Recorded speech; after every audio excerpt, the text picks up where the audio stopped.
Hello friends, आज हम आप लोगों को हिंदी में कंप्यूटर का बेसिक कंप्यूटर ज्ञान, कंप्यूटर की पीढ़ी इस वीडियो में पूरा कवर करेंगे। पहली पीढ़ी के computer, first generation computer, timeline 1942 1955।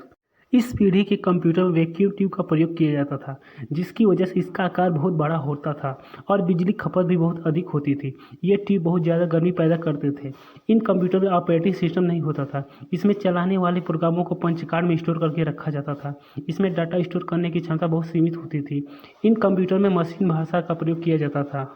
दूसरी पीढ़ी के computer, second generation computer, timeline 1956 1963।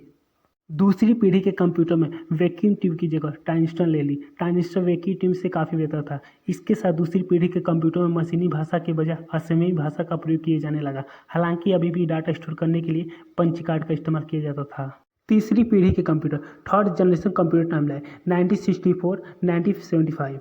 यहाँ तक आते आते ट्रांजिस्टर की जगह इंटीग्रेटेड सर्किट यानी आईसी ले ली और इस प्रकार कंप्यूटर का आकार बहुत छोटा हो गया। इन कंप्यूटरों की गति माइक्रो सेकेंड से नैनो सेकेंड तक की थी, जो स्केल इंटीग्रेटेड सर्किट के द्वारा संभव हो सका। ये कंप्यूटर छोटे और सस्ते बनने लगे और साथ ही उपयोग में भी आसान होते थे। इन पीढ़ी में उच्च स्तर भाषा पास्कल और बेसिक का विकास हुआ, लेकिन अभी भी बदलाव हो रहा था। चौथी पीढ़ी के computer, fourth generation computer, timeline 1967 1989। Chip तथा माइक्रो प्रोसेसर चौथी पीढ़ी के कंप्यूटर में आने लगे थे। इससे कंप्यूटर का आकार कम हो गया और क्षमता बढ़ गई। चुंबकीय डिस्क की जगह अर्धचालक मेमोरीज ने ले ली। साथ ही उच्च गति वाले नेटवर्क का विकास हुआ, जिन्हें आप लैन और वैन के नाम से जानते हैं। ऑपरेटिंग के रूप में यूजर्स का परिचय पहली बार MS-DOS से हुआ। साथ ही कुछ समय बाद माइक्रोसॉफ्ट विंडोज भी कंप्यूटर में आने लगी, जिसकी वजह से मल्टीमीडिया का प्रचलन प्रारंभ हुआ। इस समय सी भाषा का विकास हुआ, इससे प्रोग्रामिंग करना सरल हुआ। पांचवी पीढ़ी के computer, fifth generation computer, timeline 1989 से अब तक।